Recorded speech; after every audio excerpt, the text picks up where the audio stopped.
Hello and अस्सलाम वालेकुम boys, क्या हाल है सबका। मुझे पता है काफ़ी टाइम बाद वीडियो अपलोड कर रहा हूँ, और जब भी आप लोगों को पता है कि क्यों लेट अपलोड कर रहा हूँ, सब मैं इंस्टा पे आप लोगों के साथ शेयर करता रहता हूँ कि मैं अभी कहाँ पे हूँ, ताकि आप लोगों को ये ना लगे कि ये तो बिल्कुल गायब हो गया। लाइफ में ऐसी बहुत सारी चीज़ें चल रही थी कि थोड़ा सा बिजी था, और पता नहीं चलता, अचानक से बंदा बिजी हो जाता है। मुझे लगता है कि बस अब मैं फुल फ्री हो गया, और फिर कल को कोई ऐसा सीन हो जाता है कि फिर मैं 10-15 दिन जो है ना कंटेंट नहीं बना पाता। तो अभी अल्हम्दुलिल्लाह आपके भाई ने रूम सेट कर लिया, सही है। स्ट्रीम के लिए भी जगह सेट कर ली है, स्ट्रीम भी हो गया प्रॉपर, और स्ट्रीम के ऊपर टूर्नामेंट्स वगैरह पे होंगे। और ये आपका भाई फाइनली लेकर आया हुआ है टिप्स एंड ट्रिक्स का पार्ट 4। इसमें आप लोगों को मैं बताऊंगा ये चीज़ें, और मैं कोशिश करूंगा कि मैं आप लोगों को ऐसे एक्सप्लेन कर लूँ कि जैसे बिल्कुल ये आप लोगों का जो है ना पहला दिन है गेम में, और आप लोगों को ऐसे एक्सप्लेन करके समझाऊंगा। जितनी मुझसे होगी मैं उतनी कोशिश करूँगा कि आप लोगों को फुल एक्सप्लेन करके समझा दूँ। उसके बाद जो है ना आप लोग ट्राई करें, इन चीज़ों पे प्रैक्टिस करें, जिस तरह मैं बता दूँ उस तरह प्रैक्टिस करें। फिर आप लोग देखना कि आपकी गेम कहाँ से कहाँ तक जाती है, सही है। ये बात, इस बात की मैं गारंटी देता हूँ कि अगर आप लोग इन चीज़ों को लेकर प्रैक्टिस करेंगे, सीरियस प्रैक्टिस करेंगे, तो आप लोगों की गेम यहाँ से ऊपर तक चली जाएगी, सही है, नीचे से बहुत ऊपर तक चली जाएगी। तो इनमें सबसे पहले आता है शेक।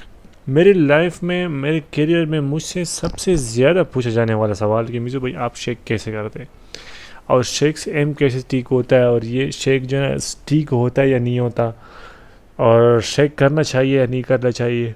सबसे पहली बात ये कि शेक जो होता है ना, कि अगर आप शेक करते हैं तो ये कोई ऐसा नहीं होता कि मैं शेक करूँगा, सब्र करूँ, मैं ये बंदा आ रहा है इसके ऊपर मैं शेक करूँगा, मैं बंदा मारूंगा, ऐसा कभी भी नहीं होता।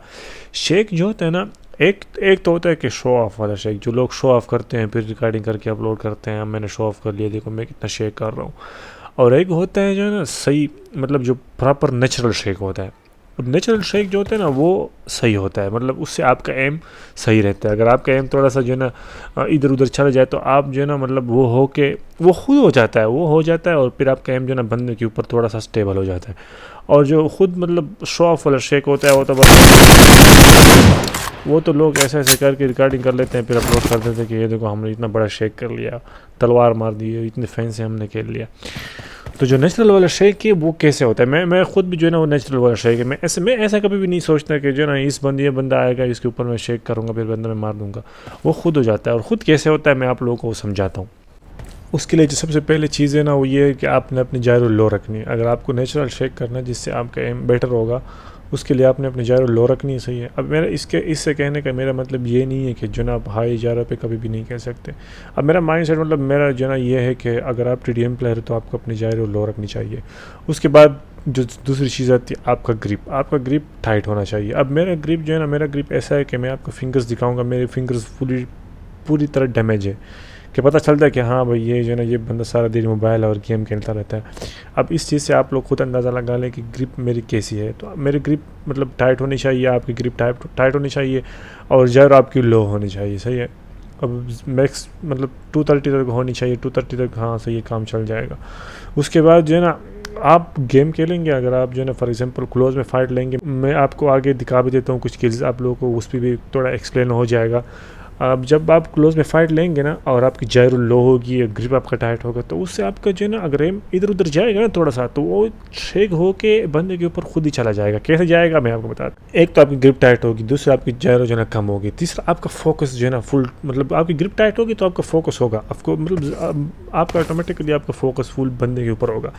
अब आपने बंदे को देखना है, जब आपका अपोनेंट जो है ना उसको देखना है, उसके ऊपर आंखें रखनी है। अब ये भी ज़्यादातर लोग पूछते हैं कि भाई मिजू भाई गेम खेलते वक्त आंखें किस चीज़ को देखना चाहिए, अपने कैरेक्टर को देखना चाहिए, अपोनेंट को देखना चाहिए, या जो है ना क्रॉस हेयर को देखना चाहिए। तो मैं प्रेफर करता हूँ कि मैं क्रॉस हेयर को देखता हूँ, सही है। क्रॉस हेयर को देखता हूँ ना, देखता हूँ तो क्रॉस हेयर जब उसको जो अपोनेंट है ना उसके ऊपर रखने की कोशिश करता हूँ। तो जब मेरा एम इधर उधर थोड़ा सा भी इधर उधर चला जाए ना, मेरा एम जो है थोड़ा सा इधर उधर चला जाए, ख़राब हो जाए, तो वो मैं मेरा फोकस रहता है, ग्रिप टाइट होती है, और जो है ना जो चीज़ें जो मैंने बताई ये होती है, तो बंदे के ऊपर जो है ना खुद ही शेक होके बंदे के ऊपर वापस मेरा एम आ जाता है। तो ये ये राज है शेक करने का मेरा। बाकी मैं यकीन करो, मैं कभी ज़िंदगी में मैंने ये नहीं सोचा कि ये बंदा आएगा मैं इसके ऊपर ऐसा ऐसा शेक करूँगा तो मैं जो है ना वो हो जाएगा, मेरा फिर फैंसी हो जाएगा और मेरा किल निकल आएगा। मुझे नहीं लगता कि ये अच्छी मतलब सही है, मुझे लगता है ये फजूल है और इससे मतलब एम ख़राब होगा, क्योंकि आप ऐसा करेंगे तो आपका एम जो ख़राब ही होगा, ज़ाहिर सी बात है। अब जब मैंने चीज़ बताया ना नेचुरल तरीके करने, नीचे नेचुरल करने का, इस तरह आप जो मैंने आपको चीज़ें बताई ये आप प्रॉपर कर लें तो इससे जो है ना आपको जो है ना शेक आपको जो है ना होने लग जाएगा नेचुरल शेक, और नेचुरल शेक जो है ना वो फ़ायदा देता है। आपको मैं एक दो स्किल्स दिखा देता हूँ, उससे आपको अंदाज़ा हो जाएगा।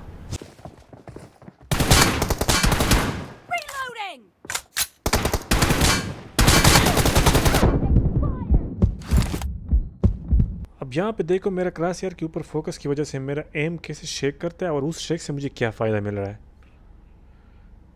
ये देखो मेरा एम बंदे से हट रहा है और फिर शेक की वजह से मेरा एम वापस बंदे के ऊपर जा रहा है, मतलब हट रहा है और मैं फोकस कर रहा हूँ और उस फोकस की वजह से वापस मैं बंदे के ऊपर एम लेकर आ रहा हूँ।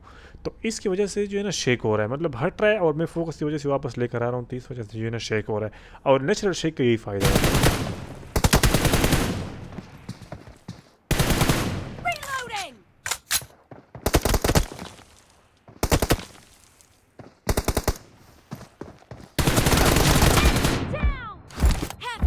अब यहाँ पे फिर देख लो कि मेरे क्रॉस हेयर के ऊपर पूरी नज़र रहती है, बंदा आता है मैं क्रॉस हेयर को जो है ना बंदे के ऊपर रखने की कोशिश करता हूँ, मेरा एम इधर उधर जाता है, सही सबका जाता है, लेकिन मेरा जो क्रॉस हेयर के ऊपर फोकस होता है ना उसकी वजह से मेरा एम वापस बंदे के ऊपर आता है और जाता है और वापस आता है और इस चीज़ें फिर शेक हो जाता है, जिसको कहते हैं नेचुरल शेक, और इससे आपको फ़ायदा मिलता है। बस इतनी सी चीज़ है। अब नेक्स्ट क्वेश्चन है which are the best places for strong zone. अब स्ट्रॉन्ग जोन मतलब ये चीज़ें तो मैंने पहले और दूसरे पार्ट में एक्सप्लेन कर दी थी, जिसको नहीं पता वो देख ले कि स्ट्रॉन्ग जोन क्या होता है। और स्ट्रॉन्ग जोन के लिए बेस्ट प्लेसेस जो है मैं आपको बता देता हूँ कि कौन कौन सी है। उसमें सबसे पहले आता है ये वाला बेस। अब इस वाले बेस में सबसे बड़े एडवांटेज जो है ना उसमें यह है कि आप एंगल फाइट आराम से ले सकते हैं, और एंगल फाइट जब लेते हैं तो आपको पता है कि 70% 80% चांस आपकी होती है फाइट विन करने के। अब इसमें आप लोगों ने करना ये है कि आप लोगों ने ऊपर से भी मारना सीखना है, मतलब ऊपर चढ़ के भी मारना सीखना है, नीचे से भी मारना सीखना है, एंगल फाइट पे मारना सीखना है, सही है, और यहाँ पे जो ना ऑफ एंगल पे भी मारना सीखना है। ये सारी चीज़ें अगर आप सीख जाएंगे तो इसका मतलब ये वाली जगह आपकी मास्टर हो गई। फिर जब ये वाली जगह आपकी मास्टर हो जाएगी, फिर जब आपके मैचेस होंगे सीरियस मैचेस, आपने किल लेके मतलब जैसे आपके पास लीड आ जाएगी, जब आपने अपने बेस में आ जाना है, बस अपने गेम खेलनी है।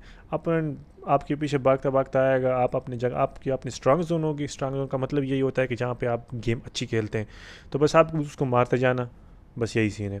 आपको मैं दूसरी जगह बताता हूँ। अब दूसरी जगह है ये वाली जगह थोड़ी रिस्क वाली है। यहाँ पे बंदा कभी कभी मार भी खा लेता है, तो अगर यहाँ इस जगह पे बैठना है तो मेक श्योर करें कि आपके पास 3-4 लीड हो, ताकि आप 1-2 बार मर भी जाएँ फिर भी आपको कोई मसला ना हो। और वैसे मतलब अगर यहाँ पे मैं मरता हूँ ना, मार खाता हूँ, अगर फॉर एग्जांपल यहाँ पे मैं मर जाता हूँ, मेरे पास 2 लीड हो तब भी मैं यहाँ पे बैठता हूँ।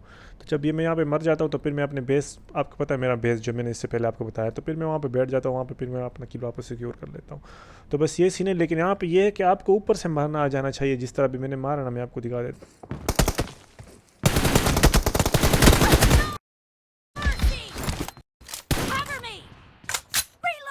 अब 2 जगह मैंने आप लोगों को बता दी, उसके बाद मैं आप लोगों को ये एक्सप्लेन कर देता हूँ कि आप लोगों ने स्ट्रांग जोन में प्रैक्टिस कैसे करनी है और किसी भी जगह को आप स्ट्रांग जोन कैसे बना सकते हैं। तो स्ट्रांग जोन के लिए पहले सबसे पहले ये है कि आपने जगह ऐसी चूज़ करनी है जहाँ पे अपोनेंट आपके ऊपर पुश करे तो आपके पास अच्छा खासा मौका हो उसको डैमेज देने का। आप कोशिश करें उसको मार दें, नहीं तो आप एटलीस्ट उसको एक गोली टच करने का मौका हो आपके पास। अब मैं आपको फॉर एग्जांपल जिस तरह मैंने 2 जगह बता दी, अब जो ना ऊपर चढ़ने वाली जो जगह है वेरा, उसमें जब बंदा मेरे पास आता है, मेरे क्लोज पहुंचता है, तब तक मैंने उसको डैमेज दे दिया होता है। तब तक मैंने उसको पहले तो मैं उसको मार देता हूँ, नहीं अगर मैं मार नहीं देता तो मैं एटलीस्ट उसको डैमेज दे देता हूँ। तो ऐसी जगह पे स्ट्रांग जोन बनाएं जहाँ पे अपोनेंट आपके ऊपर पुश करे तो एटलीस्ट आप उसको डैमेज दे सके, ताकि वो आपके क्लोज में आए तो फिर आपके पास एडवांटेज हो, उसकी हेल्थ थोड़ी सी कम हो, हाँ उसको एक गोली क्यों ना लगी हो, लेकिन आपके पास एडवांटेज होगा, फिर आप उसको मार देंगे आराम से। तो बस यही स्ट्रेटेजी है स्ट्रांग जोन की। फिर आपने उस जगह पे जो है ना राइट एंगल पे मारना सीखना है, ऑफ एंगल पे मारना सीखना है, ऊपर से और नीचे से मारना सीखना है, मतलब प्रॉपर मास्टर करना है उस जगह। फिर उस जगह आपकी स्ट्रांग जोन बन जाएगी, फिर आपको उस जगह पे कोई नहीं मार सकेगा। हाँ कभी कभी मार लोगे, मतलब 80% 90% चांसेस आपकी होंगे उस जगह पे फाइट जीतने के। इसके बाद चीज़ आती है सडन ऑफ एंगल कैसे मारना है। अब सडन ऑफ एंगल की जो स्ट्रेटजी है वो सारे मैंने टिप्स एंड ट्रिक्स के पार्ट 2 में पहले एक्सप्लेन की हुई है, और काफ़ी लंबी मैंने उस पर वीडियो बनाई हुई है, आप लोग वो देख के सीख सकते हैं आराम से। अब जो मतलब सारे पार्ट्स देखते आ रहे हैं, उनके लिए ये ऐसा होगा जैसे मैं टाइम वेस्ट कर रहा हूँ।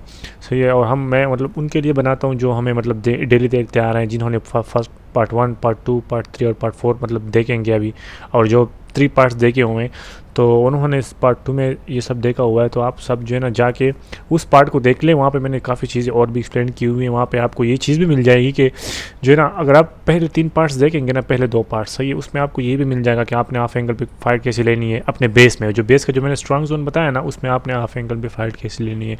वहाँ पे मैंने कुछ मूव्स वगैरह भी बताए हुए हैं कि आप यहाँ पे जो है ना ऐसे हाफ एंगल ले सकते हैं। अगर इमरजेंसी पड़ जाए ना तो आप कैसे हाफ एंगल पे फाइट ले सकते हैं। इमरजेंसी जैसे फॉर एग्जांपल 1 मिनट बाकी है और आपको 2-3 किल मारने हो, तो आप हाफ एंगल पे कैसे फाइट ले सकते हैं। वो सारी चीज़ें मैंने वहाँ पे एक्सप्लेन कर दी हुई हैं। अब आते हैं आखिरी चीज़ के ऊपर कि हिप फायर अपना कैसे स्टेबल करे, हिप फायर अपना कैसे बेटर करे। अब हिप फायर जो है ना, पहले तो ये कि डिवाइस बहुत मैटर करती है इस चीज़ में। मतलब आपका डिवाइस अच्छा होना चाहिए, तो उस पर मतलब जितना आपके FPS ज़्यादा उतना आपका हिप फायर स्टेबल होगा। और दूसरा ये कि मैं यही रिकमेंड करूँगा कि आप लोग कवर गेम सीख लें, जिस तरह मैं आपको बता रहा हूँ ना कि मतलब अपने स्ट्रॉन्ग जोन में खेलें और ये करें, तो ये हिप फायर जो है ना इतना फिर वो मैटर नहीं करेगा आपके लिए, क्योंकि उसके लिए ये है कि आपके पास सही डिवाइस होनी चाहिए। तो जितना डिवाइस बेटर हो उतना हिप फायर आपका अच्छा होगा। सही है, क्योंकि जितने डिवाइस के हर्ट्स ज़्यादा उतना जो है ना मतलब स्टेबल होता है। सिंपल सी बात है, जितने FPS ज़्यादा उतना मतलब डिवाइस स्मूथ चलता है और आपकी गोलियाँ स्मूथ जाती हैं, स्मूथ मतलब स्प्रेड नहीं होती। तो यही सीन है। और बाकी ये कि अगर आपने मतलब फिर भी अगर आप मतलब डिवाइस अच्छी है और आपके पास, और फिर भी मतलब आपको, या डिवाइस लो भी है और आपको थोड़ा सा मतलब इम्प्रूव करना है कि आप कह रहे हैं कि मेरा जो नॉर्मल है उससे थोड़ा सा बेटर हो जाए, तो उसके लिए आप ये कर सकते हैं कि जैसे मैंने पहले बताया कि आपकी सेंसिटिविटी जो है ना ऐसे होनी चाहिए जो आपके कंट्रोल में हो। मतलब आपके कंट्रोल से ज़्यादा सेंसिटिविटी नहीं होनी चाहिए जो आपकी फजूल की शेक करे, फजूल की इधर उधर भागे आपका एम। सही है। तो पहली चीज़ ये, और दूसरी चीज़ ये कि आप जब सेंसिटिविटी आप सेट कर लें अपनी, उसके बाद आपने जो है ना उस सेंसिटिविटी पे आप मतलब उस सेंसिटिविटी आपने हाई एमएस पे खेलना है। हिप फायर मतलब हिप फायर वाली गेम्स अपने दोस्तों के साथ खेल के कुछ उसको बोले कि आओ हिप फायर खेलते हैं, तो उसके साथ आपका हिप फायर स्टेबल हो सकता है। सही है। जैसे फॉर एग्जांपल अब मैं आप लोगों को वही चीज़ें बता रहा हूँ ना, जो चीज़ें मैंने खुद की हुई है और जो चीज़ें मैं खुद करता आ रहा हूँ। अब मैं आप लोगों को ये तो नहीं बता सकता कि आप लोग ऐसा करें और जो है ना आईपैड व्यू लगा दे, ये करें। जो चीज़ें मैंने खुद नहीं की हुई तो मैं आप लोगों को वो नहीं बताऊँगा। जो मैंने खुद करके खुद को इम्प्रूव किया हुआ है तो मैं आप लोगों को वो चीज़ बता रहा हूँ। तो आपने यही करना है कि जिस तरह मैंने बताया कि क्या नाम है, हाई एमएस पे खेलना है। हाई एमएस पे कैसे खेलना है, आपने VPN लगा लेना है सिंपल। जैसे आप गेम में एंटर हो जाएंगे VPN बंद कर लो, फिर सही है, VPN बंद कर लो तो आपकी एमएस हाई हो जाएगी।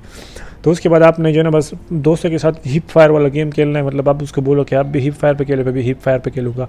तो आप जब हाई एमएस पे खेलोगे और हिप फायर पे आप एम करने की ट्राई करोगे तो आपको बहुत मुश्किल होगी, मतलब आप बहुत मुश्किल से एम कर पाएंगे। तो जब आप मुश्किल में एम को मास्टर कर लेंगे ना, आपने एम को मुश्किल से एम मुश्किल टाइम में लाइक 120 ms पे आप एम को करना सीख पाएंगे, तो आपके लिए 20 ms पे खेलना बहुत आसान हो जाएगा। 20 ms पे आपका हिप फायर स्टेबल हो जाएगा।